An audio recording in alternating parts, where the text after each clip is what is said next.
we will see which are different phases, because as far as implementation is concerned, as far as practical demonstration of any task is concerned, it is not a big job, it is not a big task. Everybody knows that all source codes, data sets, scripts are available in so many portals.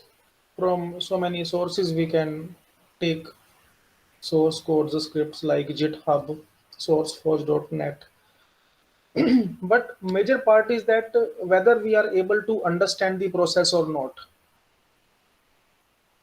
It is a very hard fact that in most of the scenarios we feel satisfied with running scripts, with execution of code, and viewing that output on screen, viewing that plot on screen.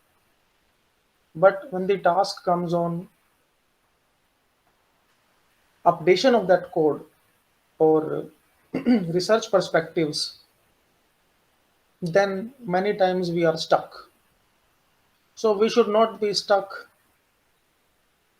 as far as research is concerned. We should know each and everything. If we are implementing ANN, CNN, GAN, GRU, whatever it is, we should be able to update the code for our implementations as per our research objective, rather than taking some script and haphazardly manipulating it. So, first point, in any machine learning implementation or data analytics or artificial neural network, is that we should be having a benchmark source of data set. If we are working on ANN or random forest approach or whatever job, if our data set is not benchmark, then accuracy can be compromised. In many scenarios, you might have seen that we are stuck in 70% accuracy, 75% accuracy. But in real world applications, in real world sensitive applications, 67% accuracy or 75% accuracy is not sufficient. We must move beyond 90% accuracy. If we are in deep learning domain, then we should move beyond 98% accuracy or 99% accuracy. In particular sensitive applications like avalanche prediction, if we are working for biomedical data analysis, in that also we should move beyond 90%, 99% accuracy or 99.99% accuracy, because it may be problematic for patients also. If we say some patient that you are positive with this particular disease, but its accuracy is 70%, it means one third prediction is wrong, or almost one third prediction is wrong. If somebody asks whether I'm cancer positive or not, then if some particular doctor says after data analysis that okay, yes, you are positive, but 65% accuracy or 50-50. So that may be ridiculous as well as impractical also. So we should work on some particular sources of data sets for training a model. If we are working on artificial neural network, if we are working on random forest approach or any machine learning implementation, if our data set is accurate, then we will be able to achieve 99% accuracy or beyond that. However, 100% accuracy is not possible. In any case, it is not possible. Practically, it is not possible to achieve 100% accuracy. We can achieve 99.9999, 99.97% accuracy. But that is possible only if we train our Model, if we train our neural network with good data set. So we will discuss that point also, which are those sources. Second point, which blocks we need, whether we need CPU, GPU, or TPU. If we are working on a traditional data set, on traditional data analytics task, which is not sensitive, then we can work on CPU. Otherwise, in case of deep learning, we must be having GPU. If we are working on TensorFlow, then we must be working on TPU, Tensor Processing Unit. Many times you might have seen in Python programming, in different programming platforms, when we have to select GPU versus TPU, and we take in general GPU for our execution. But if our backend is TensorFlow, for example, at backend of Scilab, we are using TensorFlow. At backend of Scilab, we are using Theano. Then we should see whether TPU will be appropriate or GPU. If we analyze, if we discuss about the major difference between GPU and TPU, then it should be noted that TPU is 3 times faster than GPU for deep learning, but only when we are using TensorFlow. GPU is product of NVIDIA, general purpose graphic card. TPU is product of Google. TensorFlow is also product of Google.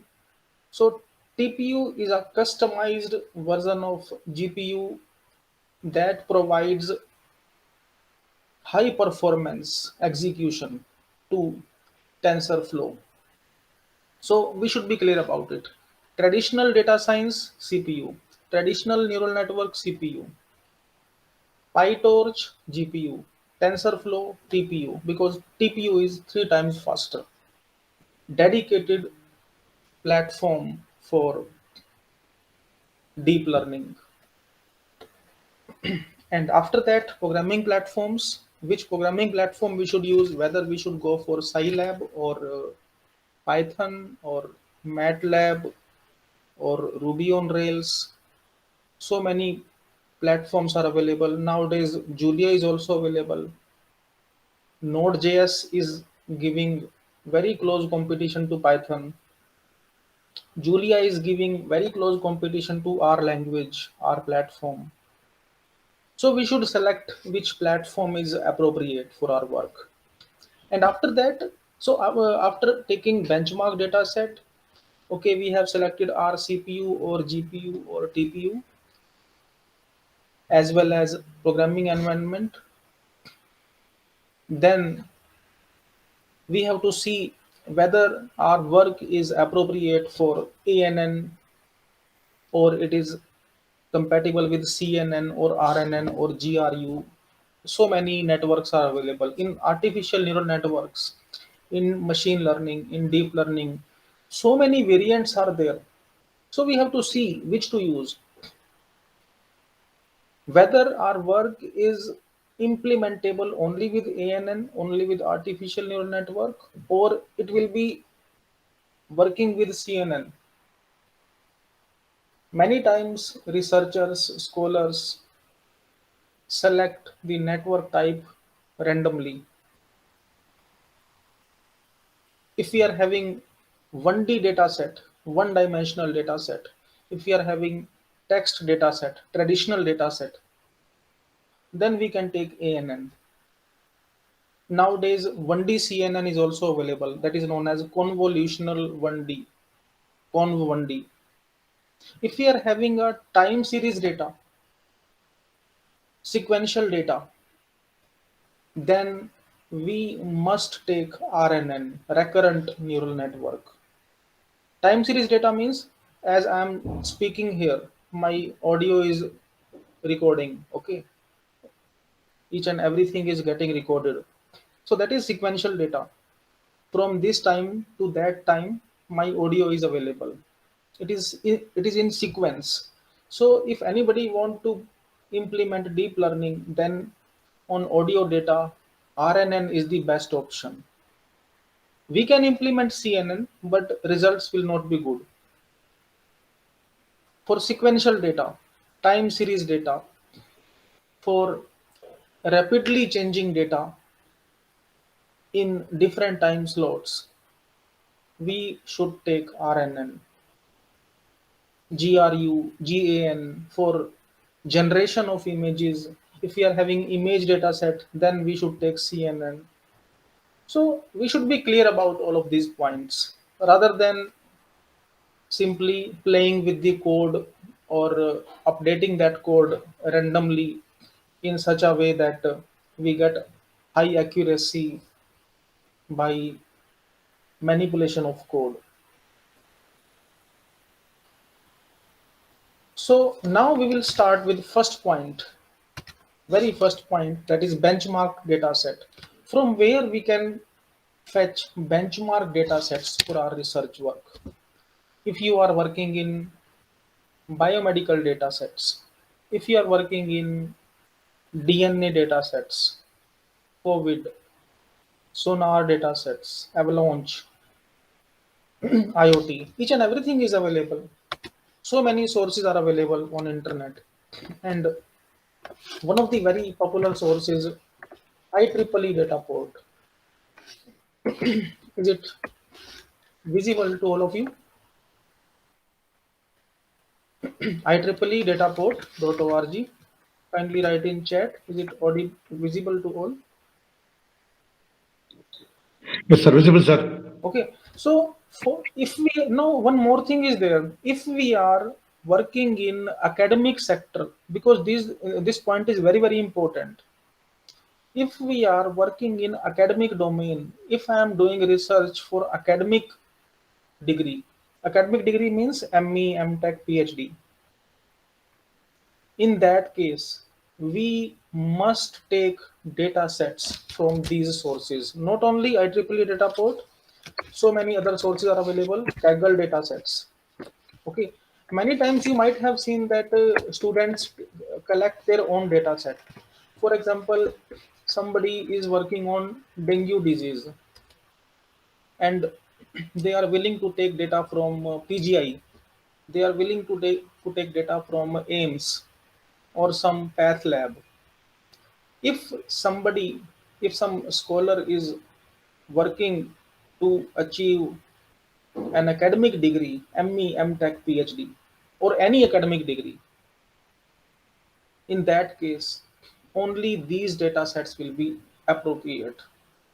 Only benchmark data sets. So on Kaggle also, these data sets available. Okay. Disease. So you can search. So heart disease data sets. Okay.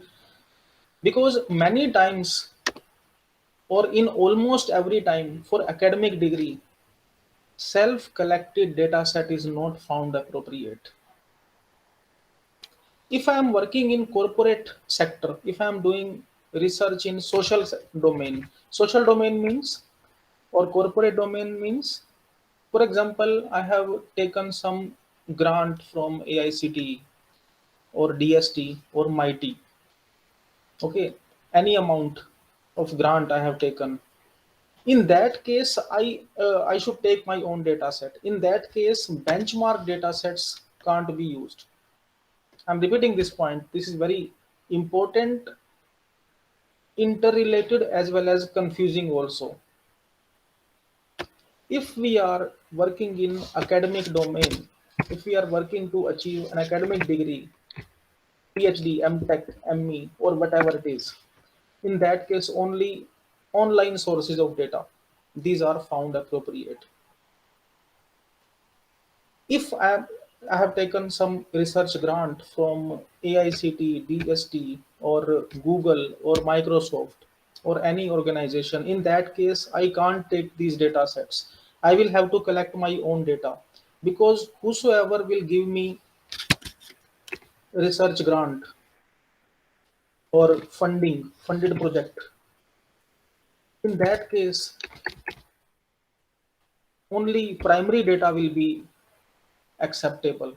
I will have to show them that I have moved to that hospital, I have moved to that laboratory, and I am doing research on that particular disease, dengue disease, COVID, or SARS, or whatever it is.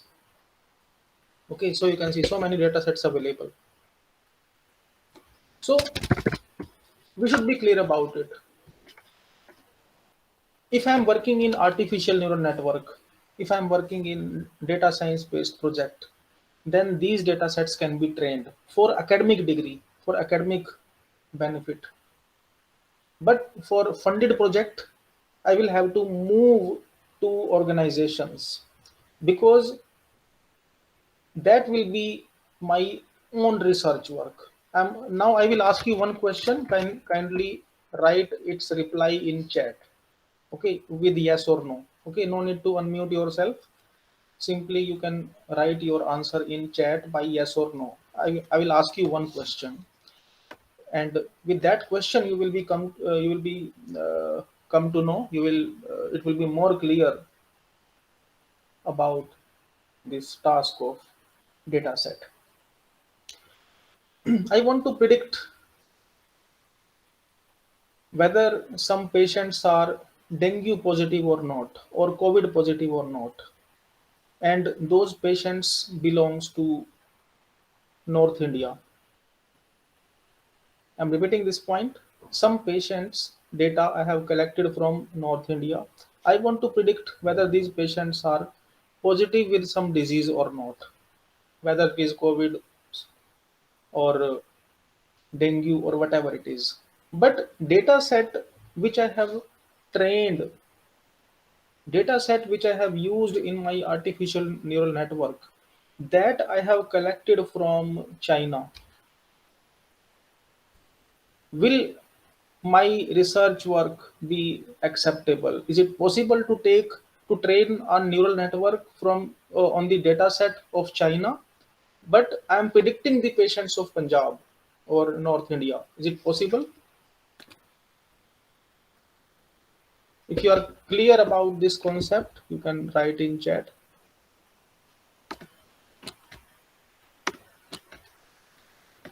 Training of a neural network, training of a data science based model with data set of any other country, but I want to predict patients of any other country, India. As far as its accurate answer is concerned, its accurate answer will be no. It is not possible, because fooding habits, living style, each and every aspect of growth of each and every country is different. Climatic condition of China is different. Climatic condition of Japan is different. I can't take data set of Japan to train a neural network model for prediction of patients of India. Okay, within India also it happens. If I'm taking a data set of Kerala or Tamil Nadu and I'm training a neural network, but I want to predict patients of J&K, patients of Himachal Pradesh, it is not possible. It is possible to run the script, it is possible to get output, but that output will be very, very bad. That output will not be accurate, because eating habits, climatic conditions of South India is entirely different from J&K. Are you getting this point? Is this point clear to all of you? In case of funded project, in case of corporate research, we have to collect our own data set for training our model. Okay, so these are some sources. For example, you want to take some particular data set. So first of all, we are discussing about data set, and after that, we will see Scilab integration. So ecology data set, environmental data sets, all of these are available. Signal processing, IoT, and one more thing is there. It is generally thought that if we are using an IEEE portal, then it will be paid. But whatever data set we want to take from IEEE data port, it is completely free. Okay, no need to have IEEE subscription to take any data set. So anything you can fetch. For example, I need data set of malware. It will be available here. So Android malware or wireless traffic data sets, IoT, botnet analysis data sets. If you are working in cyber forensics, cyber security, then these data sets we can take to train a neural network so that we can predict upcoming traffic. For example, I want to predict how much probability of malware is there in Wi-Fi hotspots of my organization using Wireshark. For example, we have collected some data from our network, from our Wi-Fi hotspots. I want to predict how much traffic of malware, how much traffic related to virus is there. So first of all, we have to train data set. So these data sets are available. So these links I have shared in this presentation that I will give at end of the session. Okay.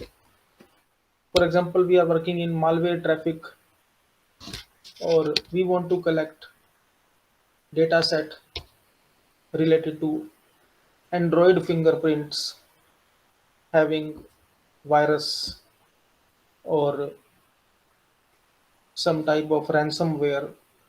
All of these are available in online sources.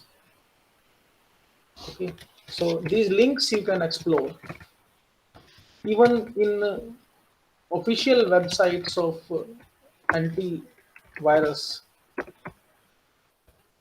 These data sets will be available. For example, Casper Sky or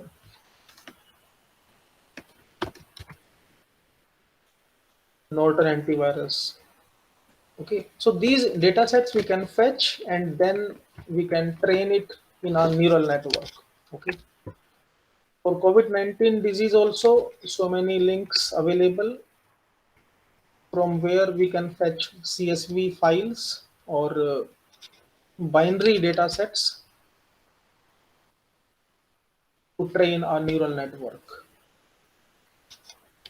Now we will come on the key task, key implementation of artificial neural network with Scilab. So this diagram is very much familiar to all participants. You might have seen this type of diagrammatic approach of artificial neural networks in many literatures, in many books. But major part is that which is that particular point, which is that specific segment in artificial neural network which decides the final output. You might have studied, you might have gone through these terms sigmoid, ReLU, 10H. Are we actually aware with these points? If we are not aware with these terms, then we can't achieve highest level of accuracy. It is known as activation function or transfer function. In case of artificial neural network, what is the process? We are having some inputs. Inputs are multiplied with weights and summation is done. Okay, very much familiar. Everybody is very much aware with all these things. Okay, we are having some inputs, we are having some weights, and summation is done. After that, output. Major thing is that okay, which type of output we need. One point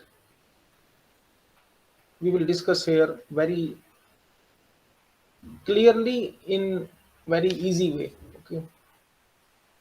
If I want to predict some output in form of 0 and 1, true and false, enabled or disabled,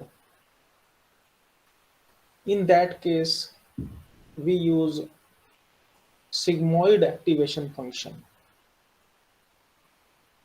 If I'm having a particular data set, for example, any data set we can take. Okay, we are having a data set of X-ray images, CT scan images, ultrasound images, or CSV data set, and we want to predict whether this particular X-ray or this particular image is cancer positive or not. So positive or not means 0 or 1, true or false, sigmoid activation function. This is very important. ReLU. ReLU means it reduces the problem of gradient descent.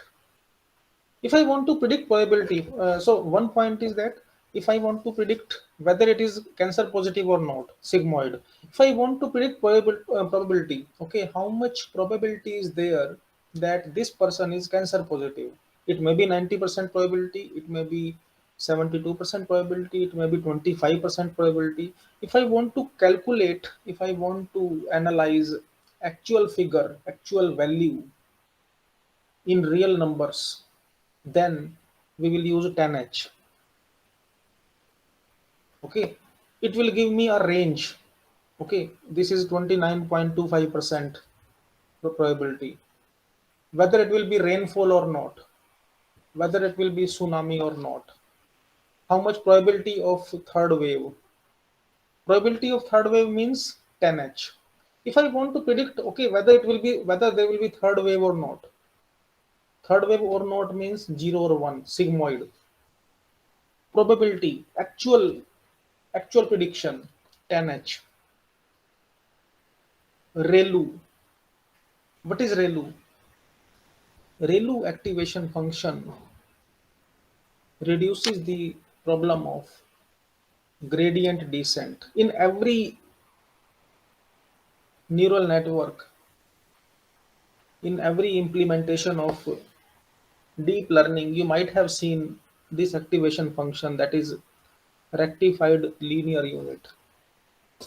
So if we discuss it separately, what is ReLU activation function? So I'm opening Notepad, and is this Notepad file visible to all? Is this visible to all of you? Kindly write in chat. ReLU activation function. Is it visible to all of you?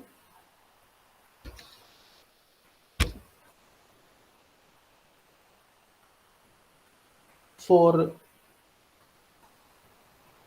gradient descent problem, avoidance of gradient descent problem. Is this visible to all? Notepad file and audible? Kindly confirm in chat.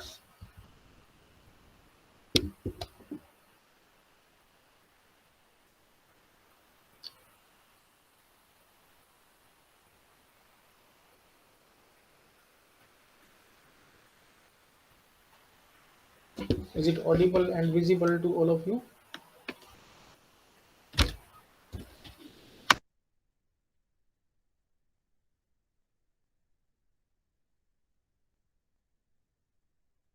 Okay, so as far as gradient descent problem is concerned, it is occurring in almost every ANN or deep learning implementation. Many times you might have seen that in 100 epochs, in 100 epochs, we are getting this much error factor. Okay, for example, I'm getting this much error factor. This is the error. In 1000 epochs, this error factor is this much. Okay, It is reduced but very to very minor value. In 10,000 epochs, this is the error factor. Okay, 938 like this. Okay, I want to come out from this particular value. I want to get a big jump. So this is known as gradient descent problem, that we are stucking at a particular accuracy or particular error factor. If we are stucking at a particular accuracy like 81% accuracy or 82% accuracy, I want a big jump to 85% accuracy. In that case, we use ReLU activation function. Okay, ReLU activation. ReLU gives big jump from earlier values. Okay, so if we are applying ReLU activation function, then we can get directly this much error factor. Okay, so we can come out of this and 99.8% accuracy.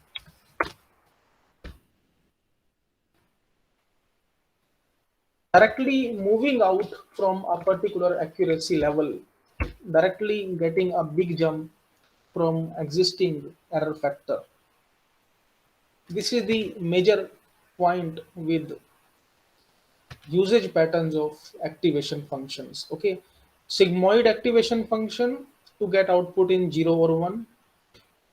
If we want to get output in a real number in a particular exact value, then 10h, or we can use softmax.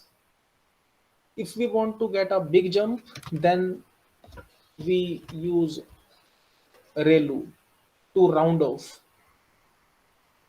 Is this point clear to all of you?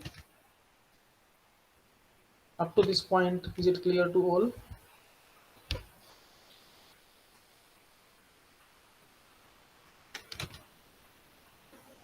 Kindly confirm.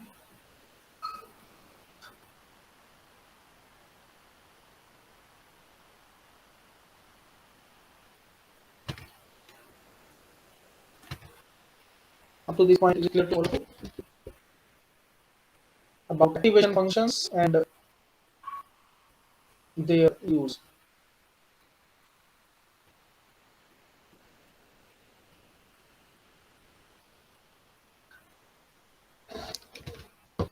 Kindly confirm in chat.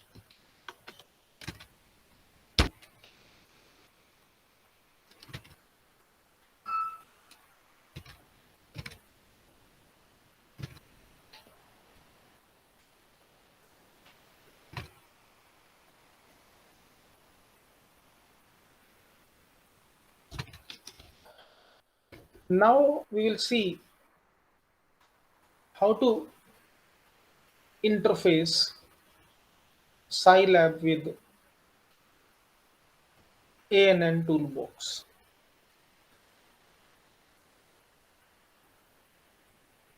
In artificial neural networks, there are multiple variants of models and networks we use. One of the very popular approach which is used in artificial neural network is standard backpropagation method. So this is a backpropagation approach. So inputs multiplied with weights, and now major point is that another key point is that these weights, what is this particular weight value? These weights are dynamic. These weights gets changed after every epoch. By programming platform, these weights are updated. So in first point, in first epoch, these weights are random. These weights are selected randomly by the programming platform, and till final training, these weights gets updated repeatedly. Okay, and this approach is known as backpropagation. So input multiplied with weights, summation function, output. So after getting output, after this particular phase, Moving back to inputs, updation of weights. So after each and every epoch, accuracy is increased. Okay, accuracy is also updated. So weights are updated, then again summation function is implemented, and we move ahead to a new accuracy value. Okay, so this is a back propagation: input multiply with weights, output, and then back propagate. And with back propagation, the forward process is known as feed forward. Okay, so feed forward back propagation method. So here you can see in Scilab this function is available, ann underscore ff is feed forward back propagation method. Okay, so I'm showing you in Scilab. I'm opening Scilab here so that we can see how to work on this module. So you can see this ANN toolbox. Okay, so from Atoms package manager of Scilab, Atoms module manager of Scilab, we can install this package. This module is available in data analysis. So first of all, we open Atoms module manager, and in Atoms module manager there are two segments. One is ANN toolbox, and second is your NN module. So both of these we can work out. So you can see ANN toolbox. Okay, so for implementation of neural networks in Scilab, we use these two segments. One is ANN toolbox, second is NN module. Okay, so if I want to see which functions are available in ANN toolbox, so you can see here for feed forward networks, for gradient descent programming. If I want to see NN module, so you can see that some additional features are available in NN module. Even deep learning is also available. So you can see which new blocks, which new functions are given with NN module. So both of these we will see how to work, and we can directly train a network. Okay, so this is online standard backpropagation method, ANN underscore FF underscore STD online. Same function we will use in our implementation for training. Okay, to train our network. ANN underscore FF underscore STD online. This is online standard backpropagation method. To run a particular feed forward network, we use this ANN underscore FF underscore run. To initialize the weights, ANN underscore FF underscore init. Okay, so you can install this package from module manager of Scilab in data analysis tab. Now we will see how to solve a problem.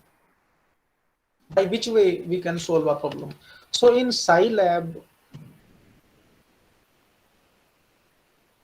we can call this function with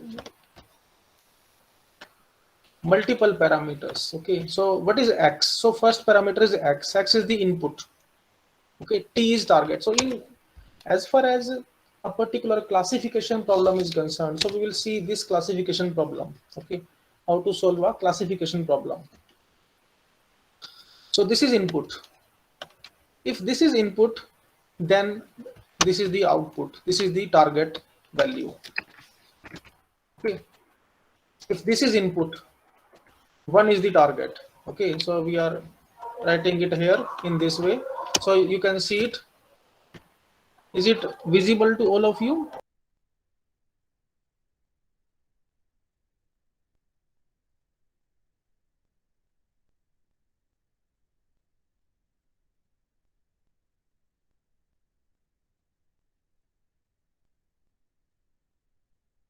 Is it visible to all?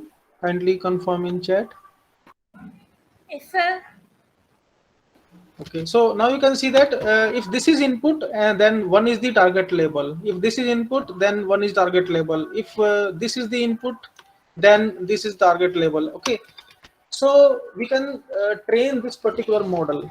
After training this particular model, we want to predict some value. For example, I want to predict under which class it will come. This is input and this is final label. Okay.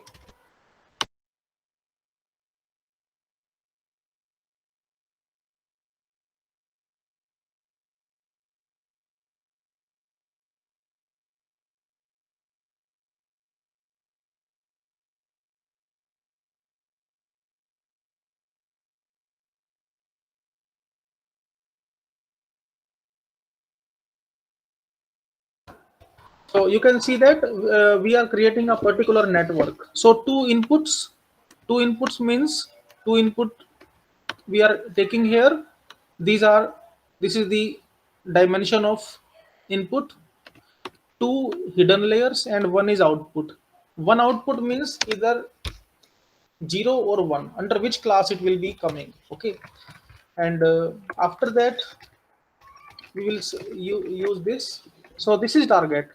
So this input, this label, this input, this label. Okay, and lp, what is lp? This is known as learning parameter. This is also very important point in artificial neural network. What is learning parameter? Learning parameters suitable range is between 0 to 1. After every epoch, after every iteration, the values of weights are updated. Okay, weights are modified after every iteration. So learning parameter means, or this learning rate control that particular weight updation process. Okay, so this value you can take between 0 to 1, 0 to 0 0.1, 0 0.2, 0 0.01. These values we can take. Okay, after that ann underscore ff underscore init. This function will run only if you have installed ann toolbox. If we have not installed ann toolbox, then this function will not run. Okay, ann underscore ff underscore init for feed forward back propagation network. What is network shape? This is the network shape. 2 to 1. Two inputs, two hidden layer and one. And as far as these two hidden layers are concerned, it is not a particular fixed value. There is no thumb rule that we should take 221 or 231 or 211. You can take 231, you can take 211, you can take 251. Initial value of 2 will be decided on the basis of your inputs. 2, it will be depending upon your size of data set. Okay, if we are taking a large data set, then this value should be high.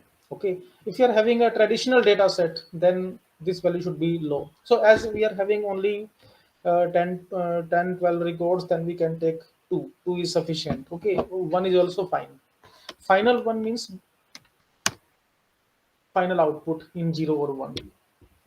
Okay, one output we are calculating. Okay, and after that ann, this t 400, what is t?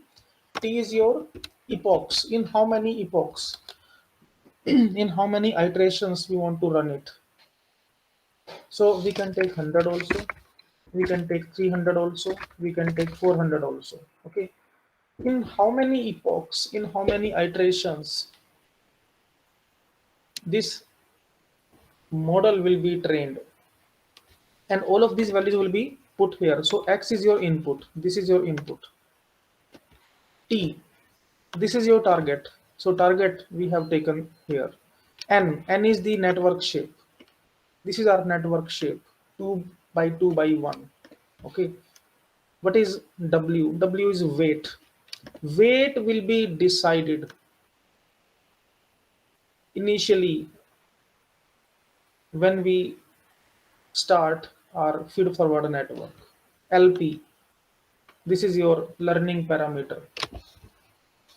Okay, or learning rate. T is epoch, and after that we run it. So you can see that. Now I want to see the weights. W. So we can see weights also.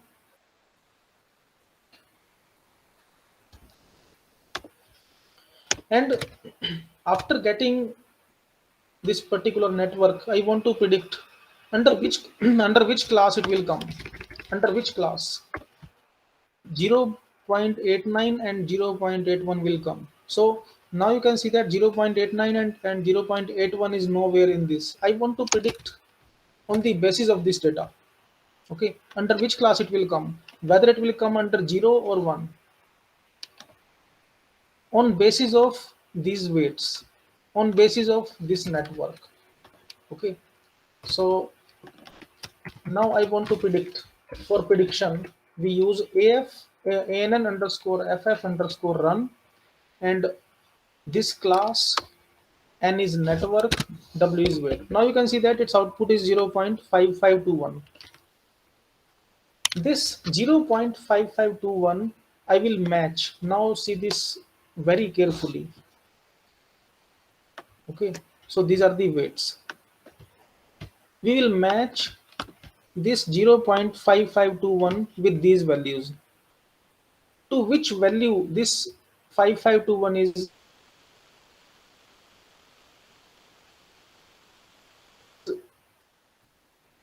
closer. Okay, 5521 is closer to this value. If I compare with other values, it is not closer to this, it is not closer to this. So after comparison of this value, okay, we will compare this particular weight, this particular output with all of these. So to whatever value it is close, it will be under that class. So if 5521 is closer to 5525, it is not closer to 5533. Compare 5537, 5488. Okay, so it is closer to 5525. So this is first class. First class is 1, so it will be under class 1. Okay, now I want to predict some other value. 5677. 5677 is closer to, it is not closer to this comparatively. 5677. Okay, or we can note down these values in any Excel sheet. Okay, this particular value, and then we can compare the difference. Okay, now I'm opening this Excel sheet so that we can calculate the difference. Okay, this is first value, this is second value. So each and every value we will note down.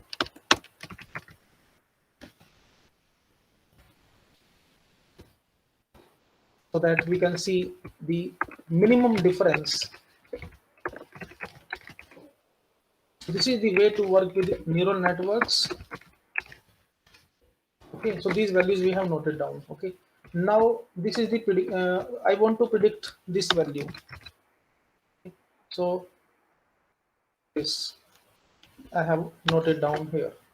Now equal to this minus this. Okay, and now we will compare it. Okay,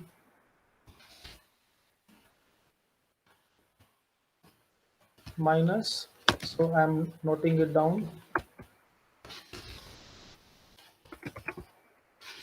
0.567766. Okay, and now you can see the minimum difference. Minimum difference. Where is the minimum difference? So whatsoever is the minimum is equal to minimum from all of these. Okay, so this is the minimum value. It means this is the output. So fourth class is this. In this particular data set, fourth class is 1. So this output or its final prediction will be 1. Okay. If I want to predict some other value, for example, I want to predict for, first of all, I'm using those weights. I will show those weights. Okay. These are the actual weights. Okay. Now in prediction, you will see I want to predict for 0.9,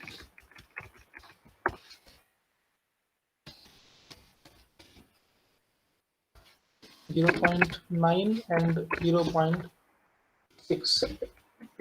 Okay. Now this is the value. And here we will change it.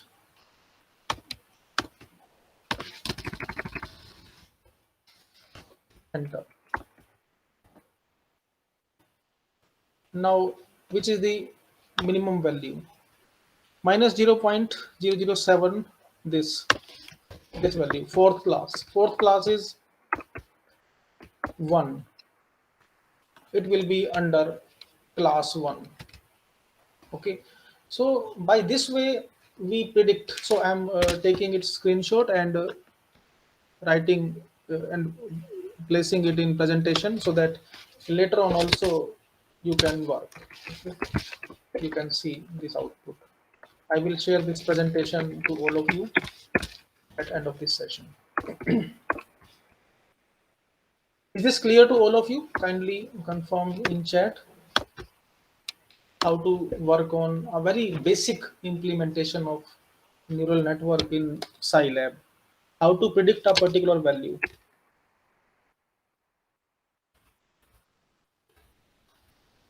Is this clear to all? And how much it is looking easy or difficult? So a particular data set we have taken. We will work on some other data sets also. Okay. So whatever value we have taken, okay, this which is minima, and we can take it.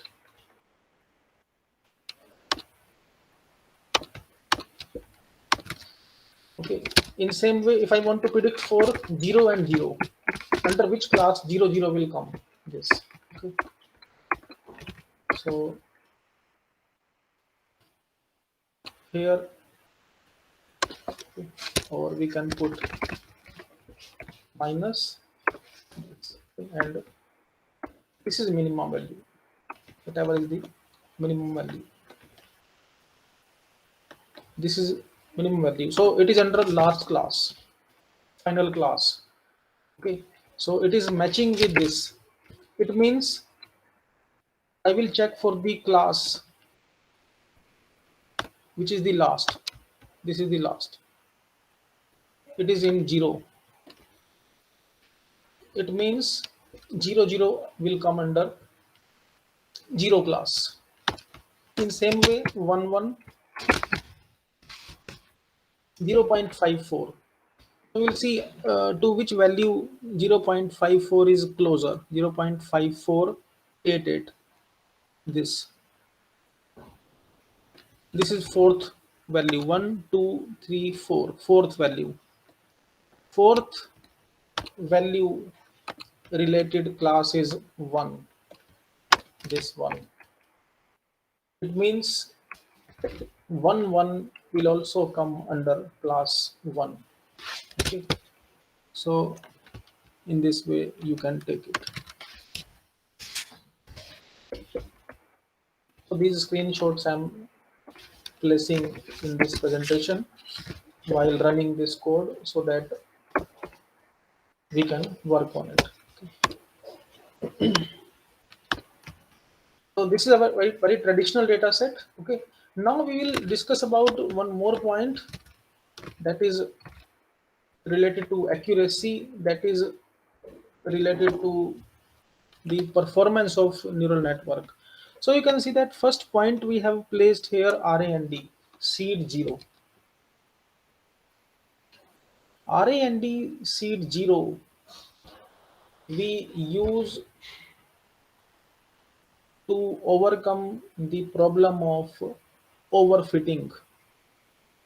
If we do not use seeding value, this value can be any integer. It can be -9, it can be 0, it can be 9, it can be 8, it can be 99.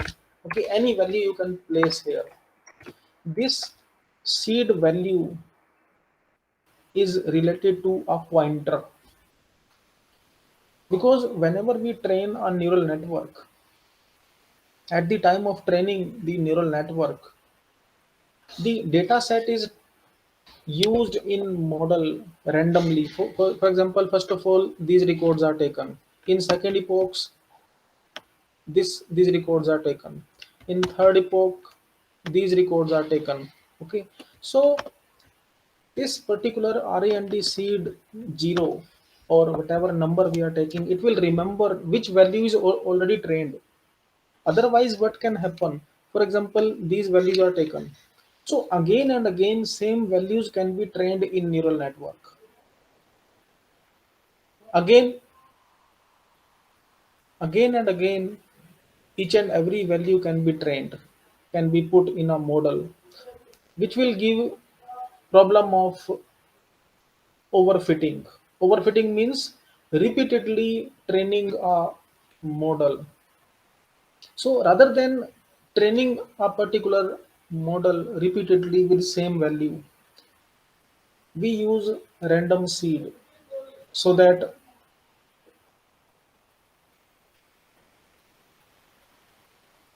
properly the network can be used. Okay, so first of all these, then these three values, then these values. Okay, and in 400 epochs, in 400 iterations, entire data set will be shuffled randomly. Otherwise, only same values can be trained in every epoch. It will give problem of overfitting. So random seed is used to overcome that issue of overfitting. Okay, so we will see some other data sets also. Up to this point, any query from participants, you can write in chat or you can unmute. Up to this point, whatever we have discussed, if you have any query, you can write in chat or you can unmute.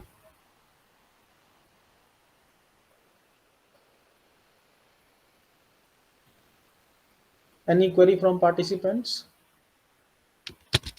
up to this point? So all of these screenshots. So you can see that learning rates we have specified, and if we are shuffling these learning parameters, then these values are also updated. Okay, so there is no thumb rule, there is no particular mathematical formulation to calculate the actual learning rate. It is a matter of hit and trial. We can see at which particular point with which specific learning rate we are getting better output. Okay, learning rate and this training parameter we can update as per our requirements.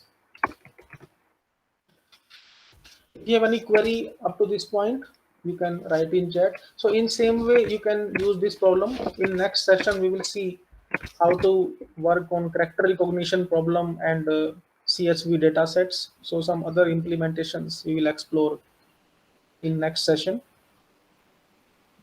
So in same way we can work on this particular data set. Yes sir, please. So you said that data sets are depending upon area to area. For example, those data sets taken from China are not possible to predict Yes here. sir, definitely.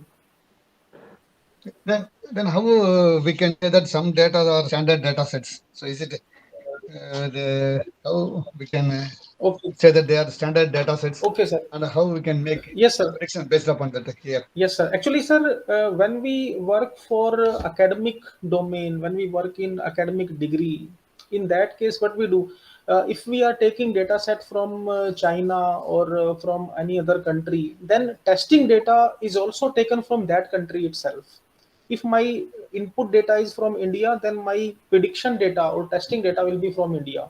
Okay, these are benchmark data sets. Okay, it, Okay, sir. we use it to get integrity of research. Otherwise, what can happen? So why we are saying that only benchmark data set will be appropriate for academic degree, because in case of benchmark data set there is no scope of manipulation, there is no scope of biasing. These are pre-processed data sets, these are tested data sets. If somebody has taken data from their own lab, from some government agency, in that case to get higher accuracy data set can be manipulated. So to avoid that manipulation point, to avoid that scope of any any type of manipulation or any type of updation, it is told that benchmark data sets are appropriate. But if we are working for some funded project, if we are working in some in some particular social project or corporate project, for example, we have taken grant from Microsoft, Google, or any other organization, or from AICT, MIT, DST. In that case, we should take our own data set. Okay? Own data set for funded project, benchmark data set for academic degree. Thank you, sir. Because many times even our students they ask these questions, sir. Even sometimes we difficult to answer it. So now I think we clearly understand the benchmark data sets. Yes. Thank you, sir. Yes, sir. Thank you. Okay, okay, sir. Any other query from participants?